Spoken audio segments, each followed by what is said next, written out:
All right, well, time for a another recap. Ends August 3rd, Tuesday. Today was the election primary day. Went out and voted. Go vote. That's probably gonna be too late at this point. But yeah, today was kind of for the first bit of the day incredibly slow.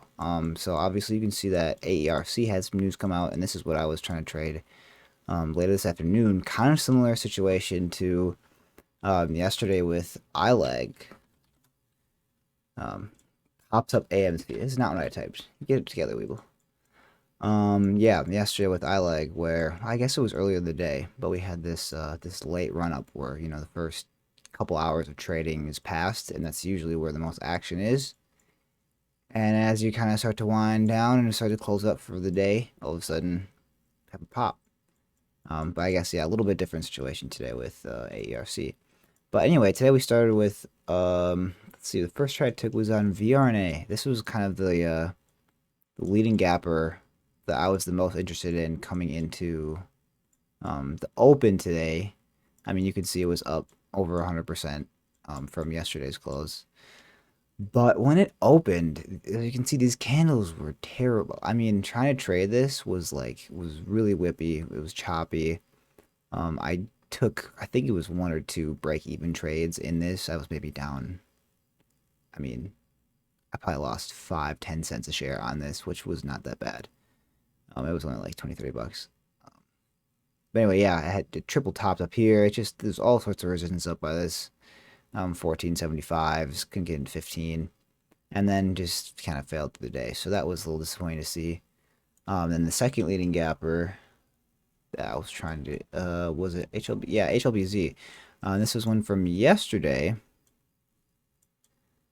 Um, yeah, this was another one that was in play yesterday that I don't think I took any trades on, despite the fact that it was moving fairly aggressively. And I remember I just didn't like the way it felt. And then coming today, I saw that it had gapped up slightly. And it looked like it was going to be pretty strong for the first half of the day, or first half of the morning at least. And I took a couple trades on it, but again, they were just break even. The action wasn't really that good. We had a couple fake out breakouts, as you can see right here, and then this big one right here. And I think I got in anticipating this to break out. I think I made a little bit on this trade right here. Yeah. But after this, I was very, very cautious, and then did it again, and then just failed for the rest of the day. So that was that. And then the surprise was AERC. Obviously, no volume, no action, and then had a catalyst. I can't remember what the catalyst was. I think it was something about their sales.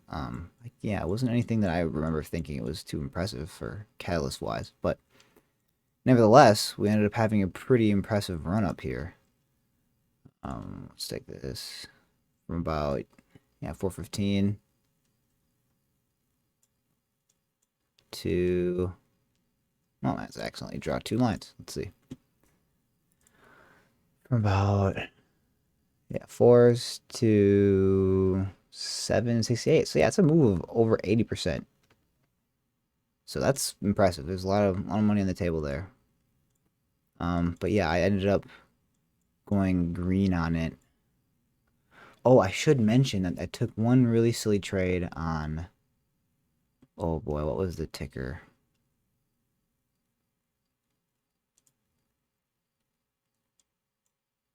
Hmm.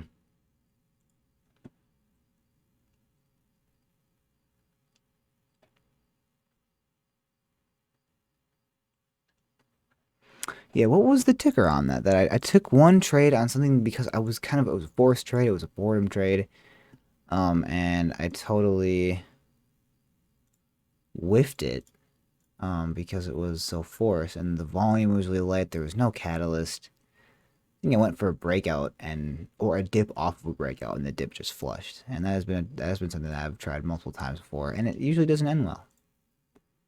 Especially well in that situation with low volume, no catalyst. Okay, what am I looking for here? Um,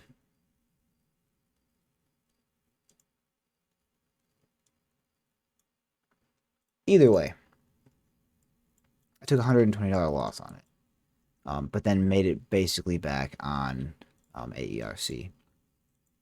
So I did finish the day red, 116, but it was some decent damage control because I think I took a couple scratch trades on VRNA, I took a couple scratch trades on HLBZ, but they were all just small little couple cent losers, which does in turn add up. So I think I was down about 50, 60 from those and then took a $120 loss. So I was down about 200 on the day, and then made a little bit back on AERC. Granted, I should have done better on it, but I took one loss. I think it was on this here. See, same kind of thing of HLBZ. Let's actually look at this.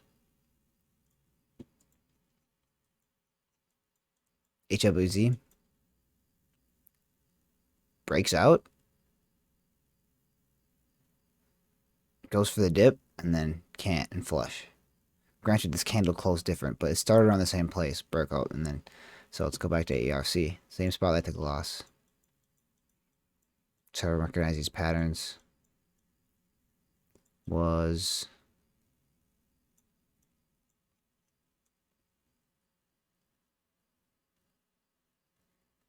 Yeah, here it is. Okay, almost lost it. Right here. Took a big loss on this. Because I remember I ran up. I did pretty good on this part right here. He's pulled away. I was kind of busy because it was in the afternoon at this point, so I was doing some other things. Came back, and just as I was came back, it was on this green candle. Yeah, I remember that. On this green candle here, and I thought to myself, if this just making another leg up, it's going to be pretty strong. But then it made this leg up without me, and then I kind of FOMO'd into it at this, in this little drop here. And here again, we have a green candle go into it, and the next candle for a little dip, and that ends up being very big. So two big loss here, but then made it back on this spot in here. Yeah, over these levels. I also took one good dip trade down here. But yeah, granted, could have done a little bit better on it. I was a little bit hesitant. I took, honestly, a little bit too many trades. But all in all, it was a solid day. It's good to see opportunities like this, especially after a morning that was so dry with the two leading gappers failing right away. So, good to see some momentum. I'll be looking at this tomorrow, keeping an eye on AERC, and we'll see how it does overnight. When the market reacts to this news, and see what the scanner looks like tomorrow. So, yeah, all in all, small green day. Lessons learned. But yeah, I'm out of here.